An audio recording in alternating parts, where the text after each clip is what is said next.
Here's my word. Get the hell off my spread. Now. For decades, a Newport Beach mansion held John Wayne's darkest secrets. When he died in 1979, his house was immediately sealed, every photo, letter, and personal item locked away for over 30 years. In 2011, they finally opened the doors, and what they discovered inside left everyone stunned. From record-breaking movie props to a shocking will that tore his family apart, this is the story of what really happened to the Duke's fortune. John Wayne was born Marion Robert Morrison on May 26, 1907, in Winterset, Iowa. When he was born, he weighed 13 pounds, which was so unusual that the local newspaper mentioned it. From the very start, he seemed destined to be larger than life.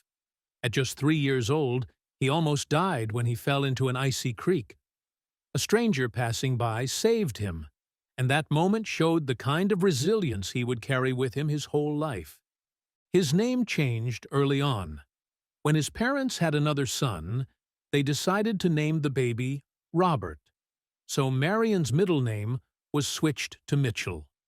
This change might seem small, but it hinted at the bigger transformations that would come later. In 1914, the family moved to Glendale, California, because his father's business failed.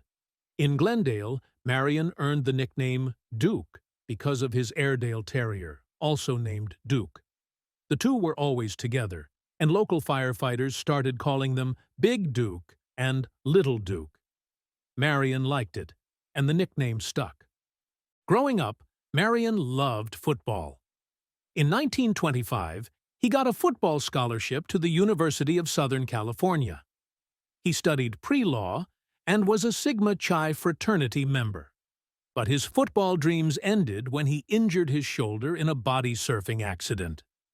Losing the scholarship was devastating.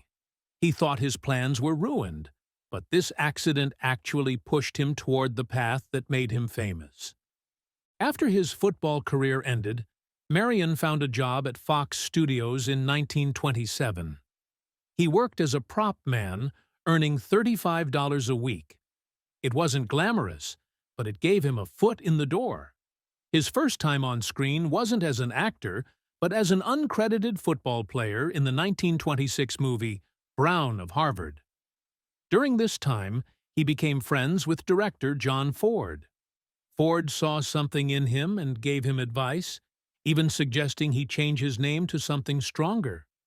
After considering a few options, they chose John Wayne, a name that would become legendary. Wayne's early acting career was tough. Between 1930 and 1939, he appeared in over 80 low-budget westerns, sometimes filming a whole movie in just 2 days. He barely made enough money to live and often ate only one meal a day, a can of beans heated on a hot plate. By 1938, he was so discouraged by his lack of success that he thought about quitting acting entirely. Everything changed with Stagecoach in 1939. The movie was a big deal, but casting Wayne wasn't easy. The studio wanted a well-known actor like Gary Cooper, but John Ford insisted on Wayne, even threatening to quit the project if they didn't agree. In the movie, Wayne played the Ringo Kid, an outlaw with a strong sense of justice. His first scene became iconic, with the camera zooming in on his face as he held a rifle. It only lasted a few seconds, but it took 27 takes to get it right because Wayne was so nervous. Stagecoach was a hit, earning 7 Academy Award nominations and winning 2. Wayne's performance made him a star overnight. Even though the movie was a success, he was paid just $3,700, far less than big-name actors. Still, it changed his life. After that, Wayne was seen as the ultimate Western hero. He turned down roles in movies like The Maltese Falcon and High Noon because he didn't want to stray from his image. This decision helped him become a symbol of American toughness and masculinity. John Wayne and John Ford worked together for over 50 years, and made 14 movies that changed Hollywood. Their partnership began in 1928, when Ford gave Wayne a tiny role as an extra in a movie called Mother Machree. But the real start of their success came in 1939 with Stagecoach. This movie turned Wayne into a star. The two had a complicated working relationship. Ford was tough on actors, and Wayne often got the worst of it. On the set of The Searchers in 1956, Ford made Wayne redo a simple scene, just picking up a gun, 17 times in front of everyone, embarrassing him. Wayne never complained, though. He believed Ford's harsh style helped him give his best performances. The Searchers wasn't even recognized by the Oscars when it came out, but today it's considered one of the greatest films ever made. Their last movie together, Donovan's Reef in 1963, almost didn't happen. Wayne wasn't sure he should take the role because he felt too old for it. Ford was also in poor health and battling alcoholism, but Wayne convinced him to direct. They shot the movie in Hawaii, where the heat was unbearable, sometimes reaching 100 degrees Fahrenheit. During filming, Ford got so sick with shingles that he had to direct some scenes lying on a stretcher. Despite these struggles, the movie was finished and did fairly well. Unlike their serious westerns, this movie was more of a comedy, showing they could work in different styles even at the end of their careers. Wayne's first Oscar nomination came from Sands of Iwo Jima in 1949. He played Sergeant John Stryker, a tough Marine. At first, Wayne didn't want the role because he thought it was too similar to other characters he had already played. The president of Republic Pictures, Herbert Yates, had to personally convince Wayne, offering him $250,000 and a share of the profits, a huge sum at the time. The movie was difficult to make. Director Alan Dwan wanted the battle scenes to feel real, so they used actual flamethrowers and explosives. This caused injuries on set, including one explosion that knocked Wayne unconscious for half an hour. Filming stopped for 2 days. The movie also included real footage from the Battle of Iwo Jima, thanks to the U.S. Marine Corps. They let the filmmakers use rare combat footage, which was so well blended with the staged scenes that many people thought the entire film was real. One iconic scene showed the flag raising on Mount Suribachi, using the original flag from the battle. 3 of the surviving Marines who raised that flag even appeared in the movie. Despite its success and Wayne's powerful performance, he lost the Oscar to Broderick Crawford in All the King's Men. Ironically, Wayne had turned down the lead role in that film because he thought it was un-American. The loss upset him, and it would be 11 more years before he was nominated again. Wayne's dream project, The Alamo in 1960, was one of the riskiest movies he ever made.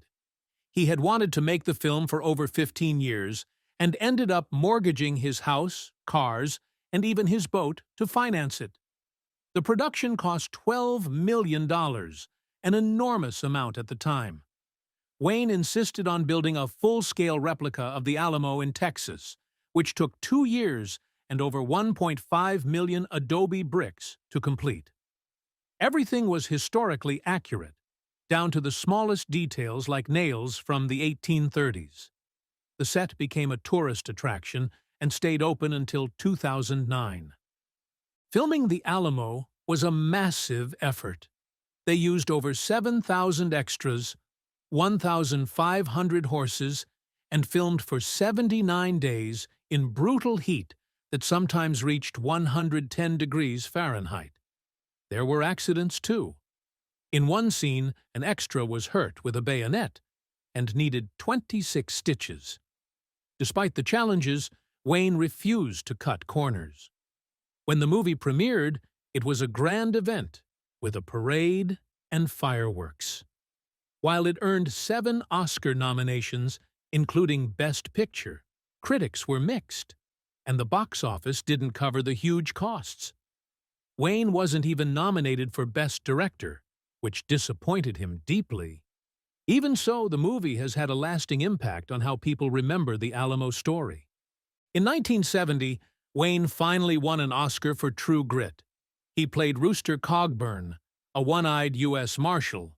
Wayne almost didn't take the role because he felt too old and was still recovering from lung cancer surgery. But after reading the novel, he realized it could be the role of a lifetime. Filming wasn't easy. It took place in Colorado, where the cold weather and high altitude were tough on Wayne's health. He had to use an oxygen tank between scenes. In one dangerous moment, his horse stumbled on a steep hill, almost throwing him off. Wayne tore a muscle in his shoulder but kept going. To play Rooster Cogburn, Wayne gained weight and wore an eye patch that made it hard for him to see. He had to memorize the sets to avoid bumping into things. His performance was different from anything he'd done before, and audiences loved it. The movie made over $31 million and became one of the biggest hits of his career. At the Oscars, Wayne accepted his award with a famous line, "If I'd known this, I'd have put that patch on 35 years earlier." He had the flu that night, but refused to miss the ceremony. Some people thought Wayne's Oscar was more for his long career than the role itself. Even Wayne admitted later that it felt like a career award. Still, Rooster Cogburn became one of his most iconic characters, and the movie's success cemented his place as one of Hollywood's greatest stars. John Wayne's love life was full of ups and downs, with 3 marriages over nearly 50 years. His first wife, Josephine Saenz, married him in 1933. At that time, Wayne's career was just starting to take off. They had 4 kids together, but Wayne's rising fame kept him away from home a lot. Things got even worse when he started a secret affair with actress Marlene Dietrich in 1938. Wayne tried to fix his marriage, even taking Josephine to Mexico in 1943 to spend time together, but it didn't work. They ended up divorcing in 1945. His second marriage, to Esperanza Bauer in 1946, was wild and full of problems. Esperanza, a former actress from Mexico, was very jealous. She thought Wayne was having an affair with his co-star Gail Russell while filming Angel and the Bad Man in 1947. Her jealousy reached a breaking point one night when Wayne came home late after a party. Esperanza was drunk and so angry that she grabbed a gun and tried to shoot him as he walked in the door. Luckily, no one was hurt, but their marriage didn't survive long after that. They divorced in 1954. Wayne's third marriage, to Pilar Palete, started in 1954. They stayed married until his death in 1979. They had 3 children together, and things seemed more stable for a while. But by 1973, Wayne and Pilar separated. After that, Wayne moved in with his secretary, Pat Stacy. Even though they lived apart, Wayne and Pilar never officially divorced. Wayne's affair with Marlene Dietrich was no secret in Hollywood. It started during the filming of 7 Sinners in 1938 and lasted almost 10 years. Wayne was still married to Josephine at the time, but that didn't stop him from spending nights at Dietrich's house. The two were very passionate about each other. They wrote letters back and forth, sharing their feelings openly. Dietrich even used her influence to help Wayne's career. She made sure he got leading roles in movies like The Spoilers and Pittsburgh in 1942. Their affair ended in 1947, but they stayed close friends for the rest of their lives. Dietrich often called Wayne the love of her life. One of Wayne's most talked-about friendships was with Maureen O'Hara. They starred in 5 movies together, starting with Rio Grande in 1950. Their most famous film was The Quiet Man in 1952. Fans loved their chemistry so much that many thought they were a real-life couple. O'Hara even joked about an old woman on the street who thought she was Wayne's wife. Wayne's kids called her Auntie Maureen, showing how close she was to the family. Years later, O'Hara's grandson admitted that Wayne and O'Hara did have a brief romance, but he said it wouldn't have worked because they were both too strong-willed. Even so, O'Hara stood by Wayne until the end. When he was dying of cancer, she helped him get a congressional medal to honor his legacy. In his final years, Wayne found comfort with Pat Stacey, his secretary. After he and Pilar separated, Pat became his partner and caregiver. She was 34 years younger than Wayne, but they shared a deep connection. Pat stayed by his side during his cancer treatments, managing his life and making sure he had support. They lived together from 1973 until Wayne's death in 1979. After he passed away, Pat wrote a book called Duke, A Love Story in 1983. The book shared details about their time together and showed a softer, more vulnerable side of Wayne that fans rarely saw. Pat never married and spent her life keeping Wayne's memory alive. She passed away in 1995. In 1964, when John Wayne was 57, doctors told him he had lung cancer. This was shocking, but not surprising. Wayne had smoked a lot, up to 6 packs of cigarettes every day for years. The doctors decided to remove his left lung and 2 ribs to save his life. The surgery was risky, with only a 50% chance of survival.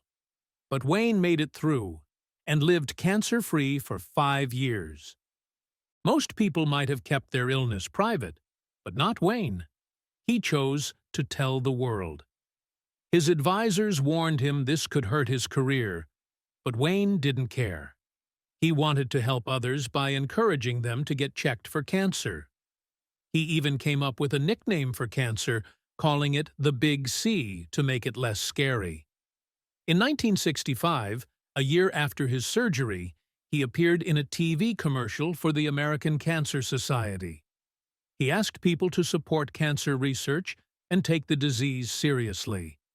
But cancer wasn't done with him. In 1979, Wayne found out he had stomach cancer.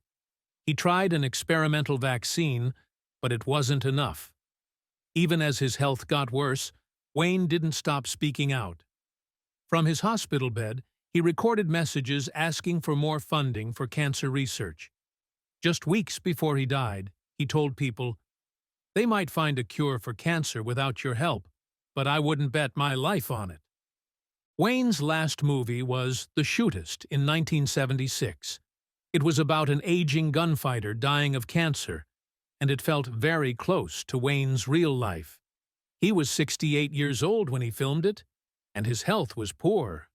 He often needed oxygen between scenes, but he was determined to do his own stunts. In one scene, he had to fall onto a hard floor multiple times. He never complained.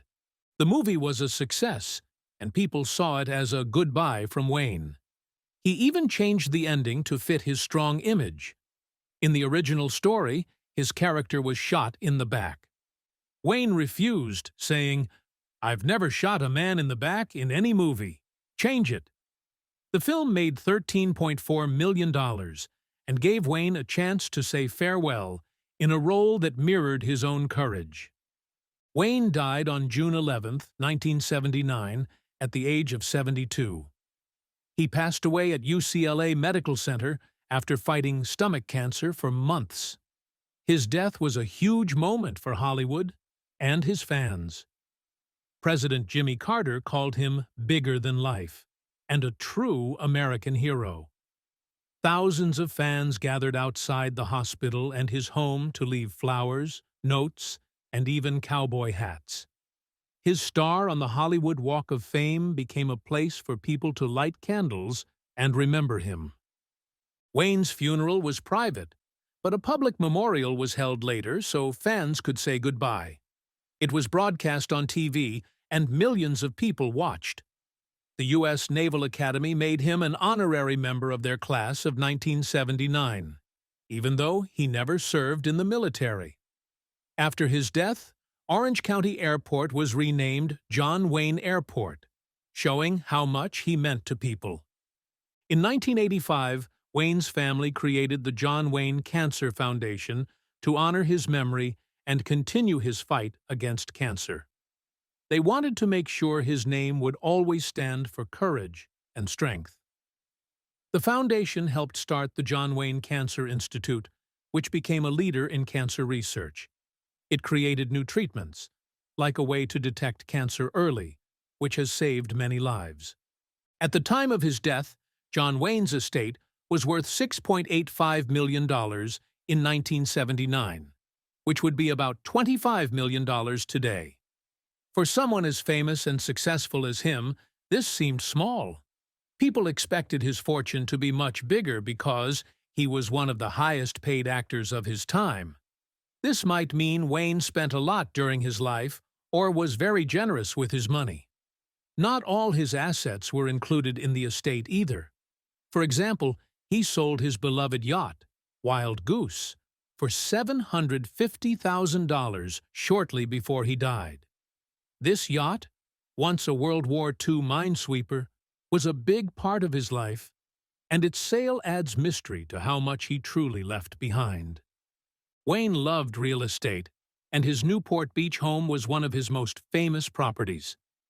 He bought it in 1965 and lived there until his death in 1979. The house sat on the water, facing Balboa Island. It looked simple from the street but was grand and luxurious inside, just like Wayne's personality. After his death, the house sold for $5.5 million in 1980, a huge price for the time. Before moving to Newport Beach, Wayne owned a 5-acre ranch in Encino. At age 58, he left the ranch for the quieter life by the water. He also owned properties in Arizona and Washington, showing his love for different landscapes and his good sense for real estate. Once, Wayne joked that moving to Newport Beach years earlier had been smart, because by then, I sure as hell couldn't afford it. When Wayne's will was revealed after his death in 1979, it caused a lot of drama. The biggest shock was that he left nothing to his third wife, Pilar Palete. They had been married for over 20 years, but had separated in 1973, 6 years before his death. Even though they didn't divorce, Wayne left most of his estate to his 7 children from his first 2 marriages. This decision led to speculation about their relationship and why Palette wasn't included. Years later, the drama continued. In 2010, Wayne's daughter Aissa sued her brother Ethan and John Wayne Enterprises, arguing over her share in the company. The will also gave Wayne's children personal items and memorabilia, but these became points of tension too. Disagreements over these keepsakes made the family disputes even worse, showing how dividing his assets created lasting problems. In 2011, something amazing happened for John Wayne fans. Over 700 items from his life and career were put up for auction. This big event happened on October 6th to 7th at the Hyatt Century Plaza in Los Angeles. Fans and collectors got a chance to own pieces of his personal life and movie career. Many of these items had been locked away since Wayne passed in 1979. His house was sealed that day, and all his belongings were sent to storage. It was like opening a time capsule after more than 30 years. The auction included all kinds of things. There were costumes, props, awards, and even furniture from his home. Some items were especially unique. For example, his scripts showed how he worked on his movies. The script for The Horse Soldiers had folded pages to mark finished scenes. Other scripts, like Wednesday Morning, were kept neat and perfect, showing how organized he was. Then there were personal items like books, clothing, and his last driver's license.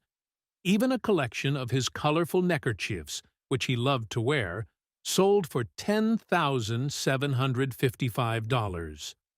Some items broke records.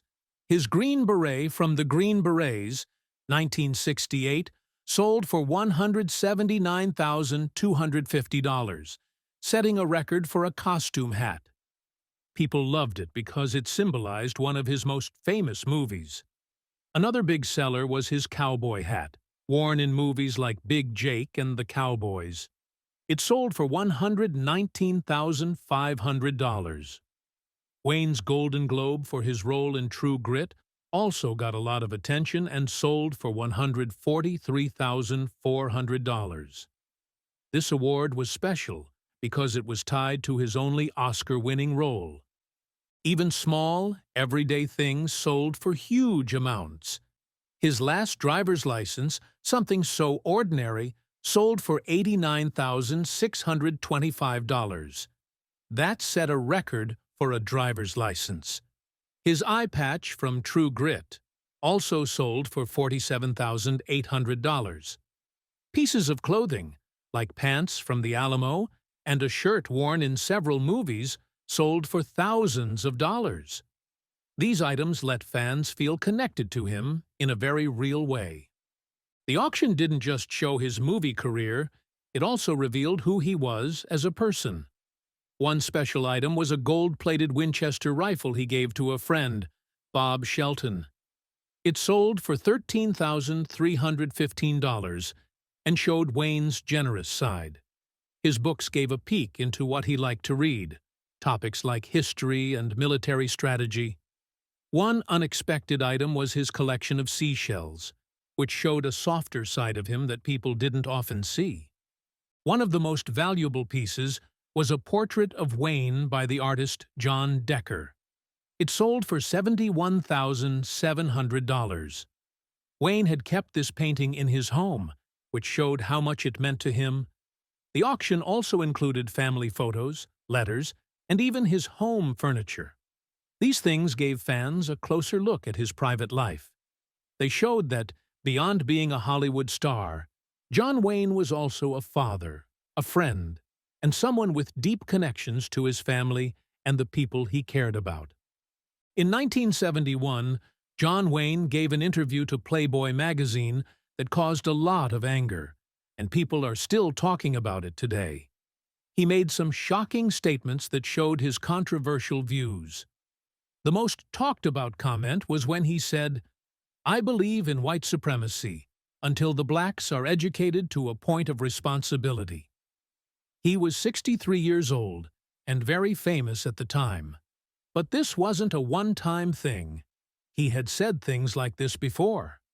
In the same interview, he also talked about Native Americans, saying he didn't think it was wrong to take their land, calling it a matter of survival. He even criticized the movie Midnight Cowboy, calling it perverted, and using a homophobic slur. Years later, in February 2019, this interview came back into focus when someone shared parts of it on Twitter. A screenwriter called Wayne a terrible person, and the tweet went viral. Suddenly, people were debating his legacy all over again. Some wanted him canceled, while others argued about whether his words should define how we remember him. His comments, even after so many years, sparked big conversations about the responsibility of famous people and how their words can hurt. This controversy didn't just stay on social media. It also brought attention to things named after him, like John Wayne Airport in Orange County, California. The airport got its name in 1979 after Wayne passed away, but by 2020, people were calling for it to be renamed. This happened during the nationwide protests after George Floyd's murder. On June 26, 2020, the local Democratic Party officially asked for the airport's name to change, saying Wayne's statements didn't match Orange County's values of diversity and inclusion. Orange County used to be a very conservative area, but it's changed a lot. It's become more diverse and politically competitive, with Democrats winning all its congressional seats in 2018. Some people felt keeping Wayne's name on the airport sent the wrong message to minority communities. Others, like Wayne's son Ethan, defended him. Ethan said his father wasn't racist and accused people of unfairly attacking his legacy.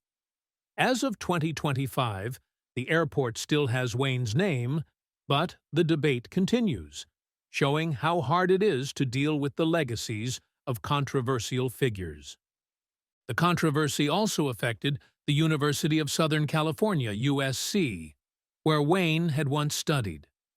In July 2020, the university decided to remove an exhibit about him from its School of Cinematic Arts. This exhibit had been there since 2012, showing movie posters and personal items to honor him as one of their famous alumni. But students and alumni began protesting in late 2019, saying Wayne's racist comments made the exhibit unwelcoming, especially for students of color. After months of discussions, the university decided to take it down, saying they wanted to promote anti-racism and make the school more inclusive. Some people supported the decision, while others said it was wrong to erase history. All of this has sparked a bigger question. Can you separate someone's art from their personal beliefs? Many fans argue that Wayne's movies, like The Searchers and Rio Bravo, are too important to ignore. They think you can still enjoy his work while condemning his views.